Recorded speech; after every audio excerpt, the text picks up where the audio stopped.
තෙරුවන් සරණ ප්‍රාර්ථනා කරන හැමෝටම ලංකාවේ වගා භූමි වලට වගාන් වලට හානි පමුණවන සත්ත්වයන්ගේ සංගණනයක් සිද්ධ කරන්නට වත්මන් ආණ්ඩුව විසින් පසුගිය දිනක උත්සාහවත් වුණා. එහිදී රිලව වඳුරා දඬුලේනා සහ මොනරා කියනා වූ සත්වයෝ 4 දෙනා තමයි උදෑසන 8 ඉඳන් 8:05 දක්වා ගණන් කරලා පත්‍රිකාවක පුරවලා ග්‍රාම නිලධාරීතුමීට බාර දෙන්න කියලා ජනතාව දැනුවත් කරලා තිබුණේ. ඉතින් අප වැඩ සිටින්නා වූ විහාරස්ථානයටත් ප්‍රදේශයේ ග්‍රාම නිලධාරීතුමී විසින් එවන් පත්‍රිකාවක් ලබා දුන්නා. අපේ විහාරස්ථානයේ කැපකරු මහත්තයා එම සතුන් ගණනය කරලා තිබුණා. එක දඬුලෙනෙක් විතරයි මෙම විහාරස්ථාන භූමියේ පුරාවටම හිටියේ.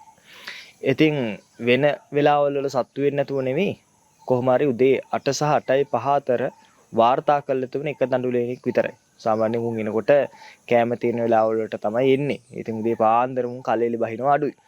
ඉතින් කෙසේ වෙතත් උදේ දානගෙන ආපු අම්මලත් එක්ක මම මේක ටිකක් කතා කරා. ඉතින් උදේ දානගෙන ආපු අම්මලා කිව්වා ස්වාමින්වහන්සේ මගේ රටකජු ටික සේරම හැරුවා. මං එහෙම මොකාද කියලා. ඒතරකෝ අපේ හාමුදුරුවනේ මොගටිය මගේ සේරම රටකජු ටික හැරුවා කියලා.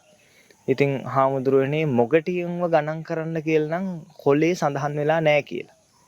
ඊළඟට තව අම්ම කෙනෙක් කිව්වේ අම්මත් එක්කම ආපු මොකද කිරි ආහාර පූජාවකුත් සිද්ධ කරන්න අම්ම කෙනෙක් ඇවිල්ලා හිටියා.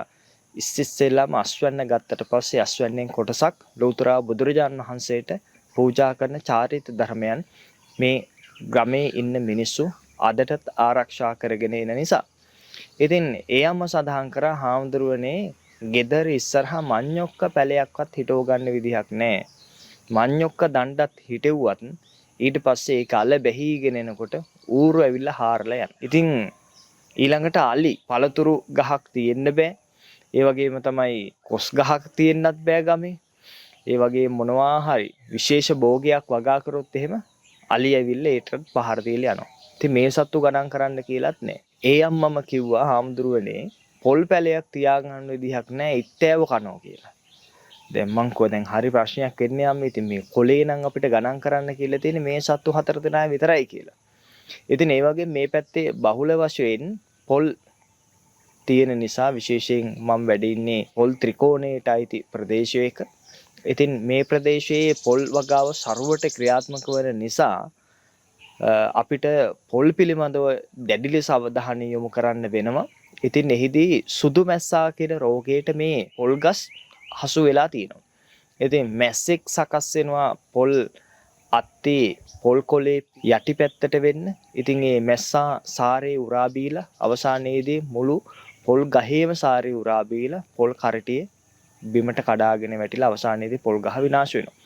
ඉතින් මේ මැස්සෝ ගණන් කරන්න කියලාත් නැහැ. ඉතින් මැස්සෝ නම් ඉතින් ගණන් කරන්න බෑ නේද? මොකක් හරි පිළියරම්මනේ යොදන්න ඕනේ. ඉතින් දැන් මේ ආණ්ඩුව විසින් ඇයි මේ විදිහට ප්‍රායෝගික ක්‍රියාවලියක නියැලෙන්නේ නැත්තේ? ඇත්තටම තර්ජනයේ තියෙන සත්තු හඳුනාගෙන ඔවුන්ට පිළියම් යොදන්න විශේෂඥවරු එක්ක සාකච්ඡා කළ අවශ්‍ය වැඩපිළිවෙලක් ක්‍රියාත්මක කරනවා මිසක් මේ රිලව මෙච්චරක් හිටියාය, වඳුරු මෙච්චරක් හිටියාය, මොනොරු මෙච්චරක් හිටියාය යනාදී වශයෙන් මේ තෝරාගත්තා වූ සුවිශේෂ සත්තු විතරක් ඇයි මේ එකතු කරගෙන තියෙන්නේ? එවනම් මේ ප්‍රශ්නෙට දීර්ඝකාලීන සහ මහ පොළොවේ ගුණ සුවඳ අඳුරන මිනිස්සුත් එක්ක එකතු වෙලා සාකච්ඡාවක් කළ යුතුයි නේද? ඉතින් විශේෂයෙන් අපේ රටේ වනගහනේ බොහෝ සෙයින් අඩු වෙමින් යනවා. ඒ වනගහනේ අඩු වෙන්න ප්‍රධාන හේතුවක් මේ අහිංසක මිනිස්සු මේ කැලයක් කොටා ගන්න එක නෙවෙයි.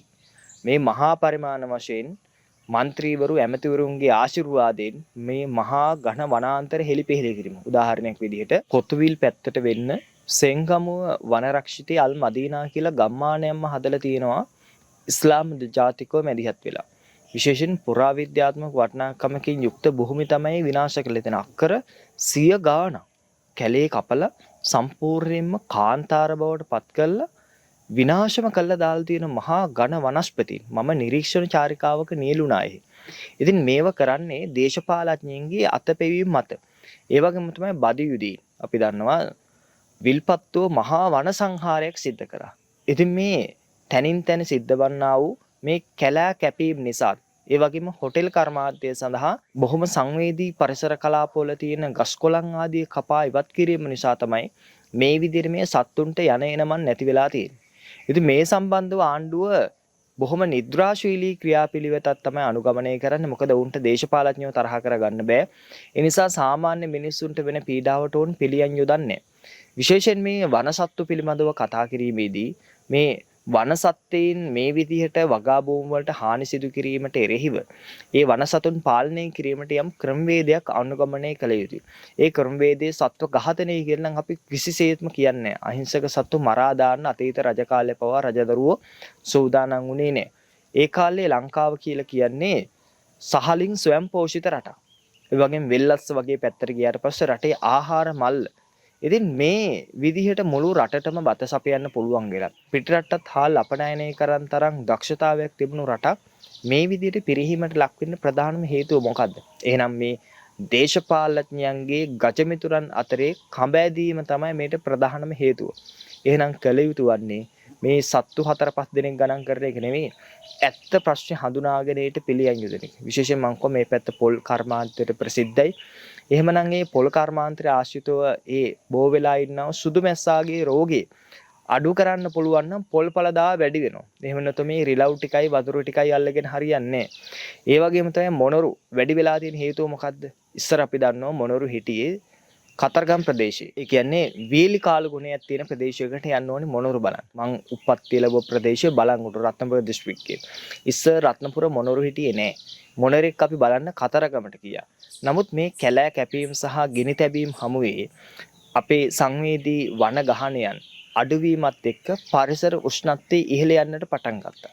පරිසර උෂ්ණත්වය ඉහළ යාමත් එක්ක මොනරාට ජීවත් වෙන්න සුදුසු ප්‍රදේශයක් බවට මුළු ලංකාවමපත් වුණා.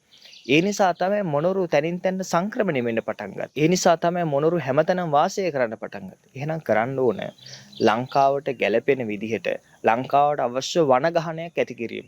ඒකට අහිංසක මිනිස්සෙක් රක්ෂිතයට ඇතුළු වුණා කියලා ගහලා බැනලා පන්නලා හරියන්නේ නැහැ. අර උතුරු නැගෙනහිර කොච්චරනම් ඉඩම් විනාශ කරනවද? ඉතින් ඒවට කිසිම ක්‍රියාමාර්ගයක් ආණ්ඩුව විසින් ගන්නෑ. පැවතුණු ආණ්ඩුව ගත්තෙත් නැහැ.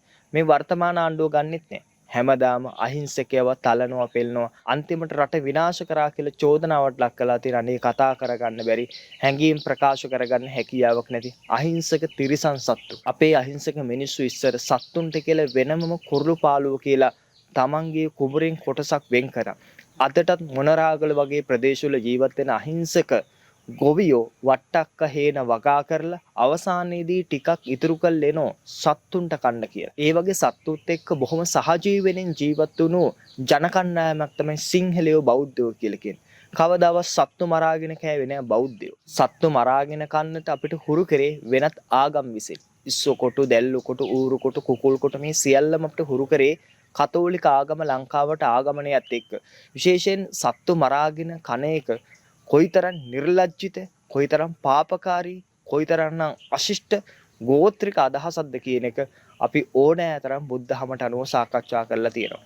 ඒ නිසා සත්තුන්ට වෛර කළා සත්තුත් එක්ක තරහක් ඇති කරගෙන මේ වනසතුන් මරලා දාලා මේ ප්‍රශ්නේ විසඳන්න හදන්නේ අපි හිතන්නේ ඒක කවදාවත් කරන්න හැකියාවක් නැහැ. මේ පුණ්‍ය භූමිය අපි ඒක කරන්න ඉඩ දෙන්නෙත් නැහැ. ඒ නිසා සත්‍ය ප්‍රශ්නේ තේරුම් ගන්න දේශපාලඥයන් විසින් විනාශ කළා කපා කොටා දාන්න ලංකාවේ සත්තුන්ට ජීවත් වෙන්න තියෙන වන භූමිය නැවත ඒ සත්තුන්ට ලබා දෙන්න. එවිට මේ ලංකාවේ පරිසරයේ තුලණය වෙලා දේශගුණ විපර්යාසයන් නැවතිලා රටට සෞභාග්‍ය උදා වෙනවා. එහෙම නැතුව දේශපාලඥයන්ගේ ගජමිතුරු හිතවත්කම් අනුව පරිසර කලාප විනාශ කරන්න ඉඩ දීලා පස්සේ උෂ්ණ ප්‍රදේශවල ජීවත් වෙන සත්තු තෙත් කලාපයට ඇවිල්ලා තෙත් කලාපේ ජීවත් වෙන සත්තු උෂ්ණ කලාපයට ගිහිල්ලා අවසානයේදී මේක මහා විකාරයක් බවට පත් වෙනවා. ඉතින් එහෙනම් අතීත රජදරුවන්ගේ මග යමින් සප්ත අපරිහානීය ධර්ම ආරක්ෂා කරමින් සතර සංග්‍රහ වස්තුවෙන් ජනතාවට සංග්‍රහ කරමින් ධාර්මික රාජ්‍යයක් කරා මේ ලංකා රාජ්‍ය මෙහෙවන්නට පාලනය කරන පාලකයන්ට ප්‍රඥා පහළ වේවා. සියලු සත්ත්වයින්ටම මේ මහ පොළොව තුල ජීවත් වෙන්න අයිතිය තියෙනවා. ඒක මාළුවද ඉස්සද දැල්ලද පොකිරිස්සද ඌරද කුකුලද කියලා නෑ. ඒ නිසා අපි කියන්නේ සියලු සත්ත්වෙන්න ජීවත් වෙන්න අයිතිය ලබා දීම දසරාජ ධර්ම වලින් එක් ගුණාංගයක්. ඒ නිසා වත්මන් පාලකයාට දසරාජ ධර්ම උගෙන මේ රට පාලනය කරන්නට හැකි ප්‍රඥාවක් පහළ වේවා කියලත් අපි අවසාන වශයෙන් ප්‍රාර්ථනා කරනවා. හැමෝටම තෙරුවන් සරණයි.